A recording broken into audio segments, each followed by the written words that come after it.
Sigo acá en orden, para Ricardo. Quería preguntarte, y tiene un poco que ver con lo último de por dónde ir. Hay como una idea bastante repetida, en el libro se habla, por ejemplo, de Operación Campanita, y es como una de las la que siempre aparece cuando se habla de lo exitoso, ¿no? de ciertos momentos de la historia reciente uruguaya, y de esa época que, como se dice, se alinearon los astros, ¿no? de cierta armonía, bueno, entre la policía, la fiscalía, los organismos de contralor. Yo te quiero preguntar, ¿cómo se retoma esa senda de los astros alineados, en tu opinión?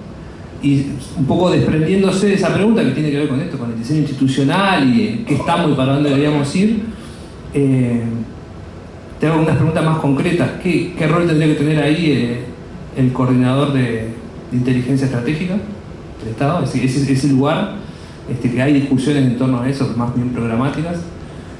¿Cómo ves a la policía en tema de combate al lavado? ¿Cómo ves a la aduana? Si podemos hacer un repaso desde el punto de vista del organigrama institucional. ¿No tenés? Bueno, antes que nada, yo tengo que agradecer a EBU, porque EBU es mi casa por muchos motivos. Hoy integro la Comisión Fiscal de EBU, soy afiliado, en el 85 entré en el sistema financiero, pero además antes de eso AEBU yo estuve preso y AEBU fue para mi familia muy importante. Mi hermano me encontró acá, era un muy mal deportista como yo, pero además no le gustaba, pero encontró en las murgas y todo ese ambiente un lugar de tranquilidad y de solidaridad y de cooperación con otros. Y mi hija vino en el vuelo hermoso aquel de los hijos de los presos y exiliados, en el cual AEBU tuvo mucho que ver. Entonces tengo que reconocerle eso al sindicato. La pregunta, hay varias cosas ahí. En primer lugar, yo creo que en todo esto, cuando vos decís se alinearon los astros, lo hemos hablado alguna vez, había una policía muy buena técnicamente, profesionalmente y éticamente, ¿no? Con Julio Bartecha a la cabeza, pero la ayer un conjunto de policías que tomaron esto en serio, pero además eran buenos. Había jueces buenos y fiscales buenos. Los primeros jueces especializados que recién aparecieron en el 2009 fueron Jorge Díaz y Graciela Gatti, espectaculares. En la fiscalía estaba Mónica, estaba Percivale, y creo que era gente que reunía por lo menos dos condiciones que son fundamentales. En esto, las dos preguntas clave es: ¿quiero hacer algo? Ellos querían. ¿Puedo hacer algo? Ellos no tenían muchos recursos, pero pudieron hacer mucho. Después el tema está si lo haces bien o mal y cómo mejorar, ¿no? Yo creo que el punto de partida es un proceso que no fue instantáneo, donde se armó un equipo de gente que trabajó en varios planos, con muy buena onda, con muy buena cooperación, respetando cada uno de sus roles, sin aparecer ninguno ante ninguno, como queriendo salir en la foto o utilizar al otro. Piensen que en ese momento trabajábamos con la policía, por ejemplo. En mi caso venía en nombre de un primer gobierno a la izquierda a hablar con la policía, a decirle queremos colaborar y queremos trabajar juntos. Ellos tenían todo el derecho de desconfiar, yo tenía todo el derecho de desconfiar porque los uniformes no eran una cosa que me entusiasmaron mucho, y se generó confianza y trabajamos muy bien. Y los jueces eran los que dirigían la parte de investigaciones y trabajamos muy bien. Pero arriba de eso había otra cosa, que era la voluntad política. Que era, el gobierno quería hacer cosas. Al principio costó, hasta que demostramos que en Uruguay se lavaba y no era joda. Pero hubo una voluntad y hubo voluntad política fuerte. Y hubo un ámbito que yo creo que es fundamental, que fue lo que se llamó la Comisión Coordinada contra el Lavado, que dependía del prosecretario de la Presidencia y estaban los principales subsecretarios de los ministerios implicados. Y ahí se coordinaba lo grande, lo global, las políticas, digamos, ¿no? Entonces yo creo que eso es fundamental. Ahí además había un rol de lo que después sería la CEMOCAP, que de alguna manera era el articulador y el que coordinaba en la cancha. Yo hoy a veces siento a la CEMOCAP decir, no, este es un sistema bicefálico porque está el Banco Central por un lado y nosotros por otro. y fue un abogado a hacer una denuncia y dije, no, tiene que ir al Banco Central y tiene que ir a la Fiscalía, eso no es nuestro. Tipo, vaya a la otra oficina, saque el número y espere que lo atienda. Yo creo que en ese momento fue exactamente lo mismo. Todo el mundo metió para adelante, todo el mundo reconoció al otro, su saber, su rol y su capacidad. Y creo que eso es lo primero que hay que recomponer. Primero, un ámbito político en torno ejecutiva donde estas cosas se discuten. Este gobierno, esa comisión que era presidida por ley por el prosecretario de Presidencia, cambió la ley y puso que lo presida alguien nombrado por el presidente, lo cual le saca estatus, porque el prosecretario es la voz del presidente. No tenía tiempo. Y en estos 4 años se reunió 5 veces. En abril se presentó una estrategia nacional que no ha sido ni siquiera discutida. Y la estrategia nacional es importante. Son las políticas que va a hacer. No se ha reunido para discutirlo. Entonces creo que ese es un problema grave. Y lo otro es que esa historia de generar confianza lleva tiempo. Hoy los equipos se desarmaron, la policía en particular que estaba en estos temas la desplazaron totalmente. Entonces perdiste 2 cosas, perdiste la confianza, y eso lleva un año y pico a recomponerlo, y perdiste a la gente que sabía. Porque en el 2005 nadie sabía investigar lavado, no había ni un solo caso. Nunca había habido un caso, en el 2005 aparece el primero y ahí además hubo muchos. Pero hay que aprender. No es lo mismo investigar lavado que investigar tráfico de drogas, que investigar asalto a banco. Y en el tema lavado, una de las cosas que hay que aprender es que la inteligencia juega mucho. Es un tema que tiene una virtud, Gabriel la ha destacado mucho en sus presentaciones, que es que para hacer las cosas bien no precisas tirar tiros, tenés que meter cabeza. Todos nos podemos preguntar qué ha hecho la Secretaría de Inteligencia desde que se creó. Yo tengo mis dudas, sinceramente, pero lo que está claro es que a partir de ahora tiene que cumplir un rol muy importante. No hay nadie que esté mirando la cancha en su conjunto y diciendo, bueno, acá hay más riesgos, acá está esto, acá pasó esto nuevo, a ver qué. El tema lavado muchas veces corremos las cosas atrás, lamentablemente, pero es así. Tiene que haber alguien mirando en conjunto el panorama, y creo que ahí la Secretaría de Inteligencia cumple un rol importante, y creo que de alguna manera ha habido algunos anuncios alentadores de que se le piensa dar un rol central. Pero bueno, veremos. La que te quería hacer a vos tiene más que ver con el narcotráfico, que es un tema que hemos hablado varias veces, que vos laburás también desde una perspectiva internacional y de cómo, del lugar de Uruguay en un mapa, que me parece muy relevante eso. Pero te quería preguntar puntualmente sobre algo que para mí es como un fenómeno bastante reciente, que es el tema del acopio, Uruguay como una plaza de acopio, y qué implica esto en términos de renta criminal, en términos de negocio, en términos del impacto sobre la economía, qué mueve, qué cambia en relación a otros momentos de la historia del narcotráfico en Uruguay, por decirlo así. El otro día tuvimos el caso de San Luis, que fueron 10 millones de dólares, ahí sí, en ese caso no va a haber mucha duda, eso sí se debe haber lavado acá, porque se acopió acá, entró acá, y hay una red importante de empresarios, ¿no? Porque eso es lo otro que estamos hablando, que cuando seguimos con una idea del narcotraficante y nos cuesta instalar la idea de que el narcotraficante de Uruguay es un empresario. Y bueno, alguna reflexión sobre eso y de diagnóstico, y también si podés como perspectivas de salida, si existen. Bueno, buenas noches a todas y todos. Gracias, Luca, por los comentarios que hiciste por el libro. Después, agradecer también la asistencia de ustedes. Sé que la mayoría vino por Ricardo y por la comilona después, pero igual, gracias por estar acá. Eso es lo importante. También, como Ricardo, quiero hacer una mención como hijo de bancario, y que nunca pensé estar acá, digamos, ¿no? Esta frase, ¿no? Las peras no caen lejos del árbol, ¿no? Las manzanas, el fruto que quiera. Pero nunca me había imaginado terminar acá siendo sociólogo, ¿no? Pero acá estamos muy contentos. Además, el viejo pasó, imagínense, por el Banco Pan de Azúcar, el Banco de Crédito, todos los bancos.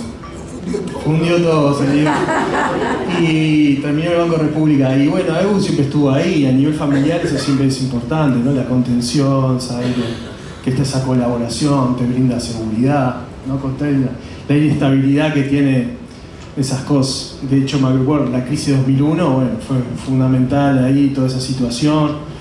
Que tenía 17 años, arranqué a laburar porque también el viejo quedó sin laburo, bueno, en fin, y AEU estuvo ahí. Entonces para mí también es un poco emocionante estar acá y con mucha alegría. El viejo quería venir, al final bueno, no pudo.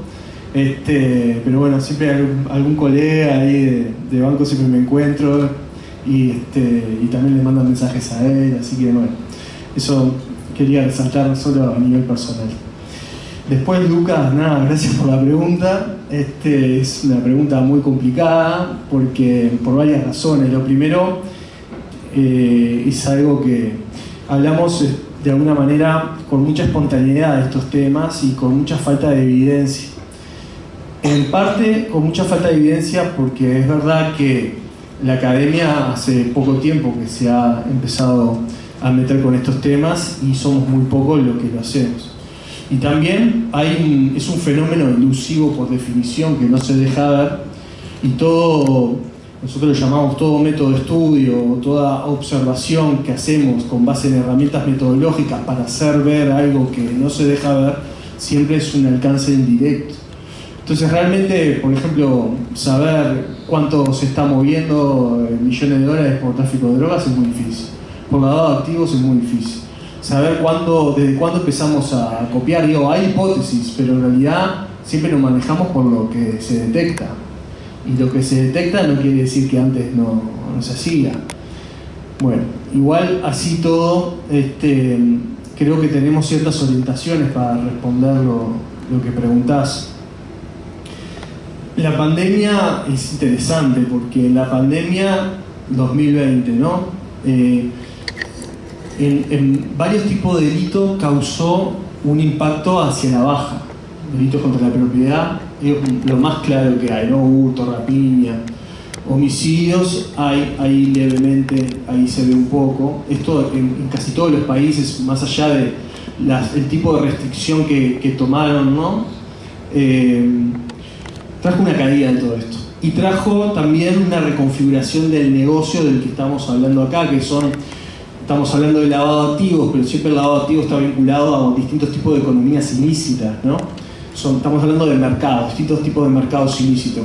O sea, de contrabando y algún tipo de producto vinculado con contrabando, drogas, trata, explotación sexual, en fin, cualquier tipo de economía ilícita.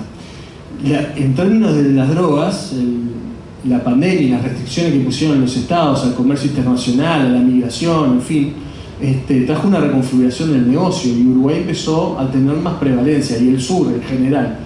Ahí lo típico, ¿no? La hidrovía, el puerto de Montevideo, empezó a tener un lugar fundamental para el trasiego de la mercadería hacia el exterior, utilizando, y esto es interesante también mencionarlo en términos de interpretación, o sea, no dejarlo de la pasada, porque los grandes movimientos vinculados con el tráfico de las drogas ilegales utilizan las mismas rutas comerciales que cualquier producto legal.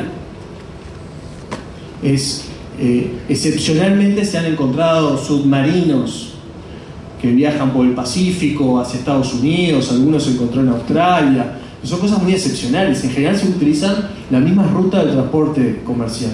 Esto también, hay estudios que analizan lo que tiene que ver con los tratados de libre comercio y cómo eso flexibiliza las rutas y el pasaje de mercaderías, en fin, unas cuestiones ahí, no quiero detenerme en eso, pero sí quiero decir que la pandemia trajo una reconfiguración del negocio y, entre otras cosas, puso a Uruguay como un lugar importante de salida de grandes cantidades de mercadería, ¿no? Toneladas. Entonces, por lo tanto, hay que acopiar, no hay vuelta.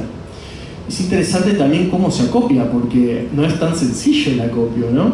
Por ejemplo, si encontramos 4 toneladas de cocaína en Hamburgo, como se han encontrado, pero se han encontrado en Puerto de Barcelona, en fin, otros Rotterdam, en muchos puertos, sobre todo europeos, algunos van para África también. Se encuentran 4 toneladas. Fíjense si lo hicieron de esta manera, que es lo más probable. Generalmente la cocaína viene de Bolivia, capaz que hace una parada en Paraguay, pero viene una avioneta ESNA que carga alrededor entre 400 y 500 kilos Entonces, para acopiar 4 toneladas hay que hacer 7, 8 viajes y poder hacerlos sin ser detectados. Y acopiarlos generalmente en un territorio rural, muchas veces con algún empresario que entra en crisis y se mete en ese tipo de negocios para salir adelante, digámoslo así. Entonces, para lograr todo eso, 7, 8 viajes, acopiar, ocultar la mercadería en un container, que un camión de transporte de carga pesado lleve esa mercadería hacia el puerto, que pase los controles, que se meta en un barco, que después vaya capaz a otros puertos y termine en el puerto final y después ahí sigue la cadena. Eso no se hace sin protección. Tiene que haber protección, sí o sí. Sí o sí se tiene que proteger el negocio. Y tiene que haber corrupción. Si no, no funciona todo esto. Entonces, el negocio se reconfigura, Uruguay pasa a ofrecer otro tipo de servicio. Históricamente, el lavado de activos de los 70, digamos, aunque hoy no lo conocíamos como lavado como tal, pero ha empezado a ofrecer esos servicios. Uruguay también ha ofrecido servicios de refugio y protección, sobre todo en Punta del Este, de importantes líderes criminales, no solo de las drogas, pero empezó a ocupar este papel, una jurisdicción en el esquema internacional que es atractiva para copiar y hacer trasiego. No sabemos hasta qué punto, hasta dónde va a llegar esto, porque en realidad los movimientos de las organizaciones criminales son muy dinámicos, se mueven buscando los mejores lugares para su negocio. Entonces, en este momento Uruguay ocupa un lugar, seguramente Marcet tiene en alguna medida un lugar importante en todo esto. Bueno, hay que ver hasta cuándo dura, ¿no? El asunto es que de alguna manera todo eso derrama en nuestra sociedad. La mayor parte, en términos de la mercancía, se va, pero hay un derrame de distinto tipo, hasta derrames desde el punto de vista que es algo que nos preocupa mucho a nosotros tres y también trabajamos en facultad, cómo derrama todo este tipo de negocios criminales en la violencia en los barrios. Cuando repasás, con esto voy cerrando, porque no me quiero alargar, pero cuando se repasa la evolución de las tasas de homicidios, el salto en el 2012, el salto mayor aún en el 2018, y en estos tiempos, más allá de pequeñas oscilaciones, estamos en una meseta en la cima del 2018 en materia de homicidios, y después también tenemos evidencia que hay un cambio cualitativo en la forma de cometer homicidios y en la forma de tratar con el cuerpo muerto, y todo eso tiene una asociación temporal muy fuerte con el incremento del mercado ilícito de las drogas. Digamos, estamos ante un grave problema. No es solamente que se acopia y hay grandes empresarios y la droga se va y acá no vemos nada. Tenemos fuertes repercusiones y de todo tipo de repercusiones. Sobre todo, repercusiones, los que suelen pagar todo esto, las personas débiles de poder que se involucran en esto, ¿no? Porque los vendedores de cuchillos o los protectores del capital generalmente zafan, generalmente, o la luchan hasta el final con un desgaste brutal, porque pueden hacerlo, porque pueden pagar, pueden esperar, pueden estar ahí, ¿no? Yendo y viniendo, litigando, en fin. Entonces estamos ante un tema que es muy complejo y bueno, como siempre decimos, el lavado de activos es una condición fundamental para que funcionen los mercados ilícitos. Del que sea, es fundamental. Y sin embargo se ha hecho muy poco al respecto, no por los colegas acá que han hecho muchísimo, pero realmente es algo que se puede hacer muchísimo más y que pega en los que mueve la rueda realmente. La boca de venta de drogas al por menor no moviliza el mercado, lo movilizan otros, y esos han sido poco golpeados, perseguidos penalmente, perseguidos por la política criminal, muy poco. Y el libro creo que algo que demuestra es lo fundamental que son estos actores y lo fundamental que sería perseguirlos realmente.